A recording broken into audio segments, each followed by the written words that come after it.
Hello guys, what is up? My name is Dandelight and today I'm bringing you a Henrik Larsson FC26 player review. This is the Unbreakables icon version of the card. 88 rated striker, hasn't got any other positions, which normally is the case for a striker, to be honest. Got 7 play styles though, which we will get into in just a moment, as well as the best chemistry style for this card. But we will just reel off that he is 5'10".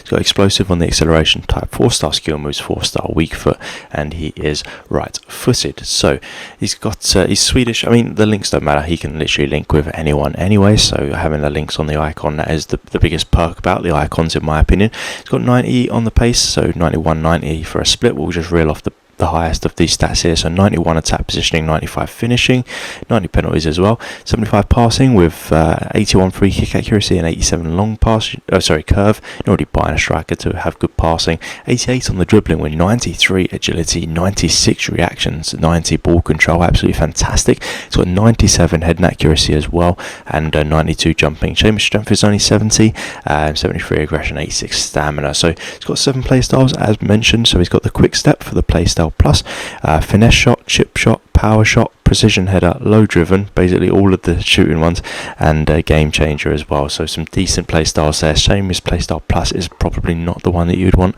but the rest of those are very good. He can do poacher plus, advanced forward plus plus, false nine plus plus, and targeted forward plus plus. And just looking at the chemistry styles here, I think engine is probably the best to put on this card. If you put the engine on, it does bring his pace up to a massive 93, and it brings his dribbling up to a 92 as well, which I think would be really good. Brings the passing up to a 78, which, I think that's probably the least of those that you need to really worry about. You could also, I guess, put the hunter on just to put the shooting over the top, and it brings the pace up to a 96 and the shooting up to a 93. I think engine probably is the way forward with this guy. Hulk probably not worth it anyway, because I don't think you can really do too much about that strength. That is just part of the card, unfortunately. So let's get into some gameplay with this guy, and we'll see how we get on, and then we'll go back to these in-game stats and we'll compare and see if I think that he's worth picking up. Alright, so we've got Henrik Larsson playing here as a striker. You can't really miss him with the hair that he has, to be honest. Offside there, unfortunately, but it did kind of highlight the good finishing that he has. So pace on this card was tremendous. It really was. It was better than what the card had even suggested. I know the pace is actually pretty good on the card, but in-game he just felt really, really fast, which was a nice surprise for me. I actually wasn't expecting that. But obviously the main thing, which you would expect, is the finishing. The finishing on this card was absolutely tremendous. I loved it. I think that he is one of the better finishers that I've used on the game. He's up there. He's definitely up there with the A pluses.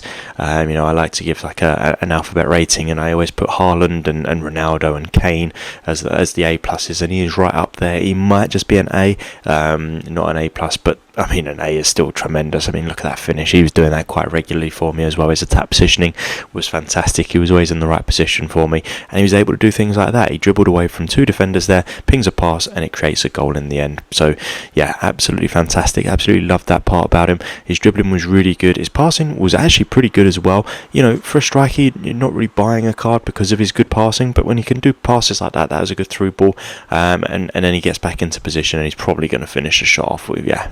I mean, that is what he did. So yeah, great player to have as a 2-striker card. I think if you play a 2-striker formation, this is a really good shout for one of the better strikers in the game. I just think that he works well with his link-up players, very good. His dribbling is fantastic as well. He can hold the ball very well, and if your other striker is coming up towards you, then he is able to hold the ball up and make a good pass to get to your striker, or hold the ball up and go on a bursting run for himself, because his dribbling is that good, and so is his pace. So yeah, all round a fantastic card. I really did enjoy using this card. As I said, his finishing is up there with the best of them, so is the rest of it up there with the best of them. Let's get back into those in-game stats, and I'll compare them, and then we'll see if he's actually worth picking up and using full time in the game. Alright, so we've just seen Henrik Larsson in action there.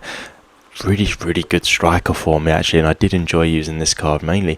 I enjoy it. I don't know if it's because I'm a bit strange, but the dreadlocks in game, just they're cool. I like them. So yeah, I did enjoy using this card for that reason as well. But stats wise, he is a very good card. So the 90 pace, it depends which chemistry style you're putting on him, but if you're using the base, 90 feels about right. He was really quick for me. yeah, right up there with some of the best of them. 90 on the shooting. He barely put a foot wrong when it comes to the shooting. He was scoring all kinds of goals. He was scoring very regularly for me. I'm going to bring that shooting up to a 91. I think he's up there with the best of them. 75 on the passing, probably can remain 75. Maybe you could argue a slight increase because the short pass is a bit better than the actual 75 there, but it's nothing really that noticeable. And you're not buying a striker for his good passing. You're buying a striker because he can score goals, and that's exactly what this card did. 88 on the dribbling. Yeah, feels probably about right. His turning was really good. His close control, his ball control, and all that good stuff was really good. So I'm going to leave that at an 88. Not going to change the heading or anything like that. I don't, he didn't have any heading opportunities for me. I'm not really one that uses that style of play, so I'll just leave that as is. And the physical, I think the strength's been kind of a little bit harsh, but I think overall, yeah, 76 feels about right as far as the physical goes, which is a shame. And you can't really do an awful lot about it because the chemistry style really wouldn't increase it by enough for it to be noticeable. So I'm going to leave that as is. But you've got yourself a very, very solid striker here, a really, really good one, and a very fun card to use. Not really like the meta strikers that people would be using very regularly, so it can be definitely a fun card to use. So hopefully you did like the video. If you did, please do give it a thumbs up, hit the subscribe button for more videos like this. There's loads of FC26 player reviews on my channel. As always, guys, thank you for watching.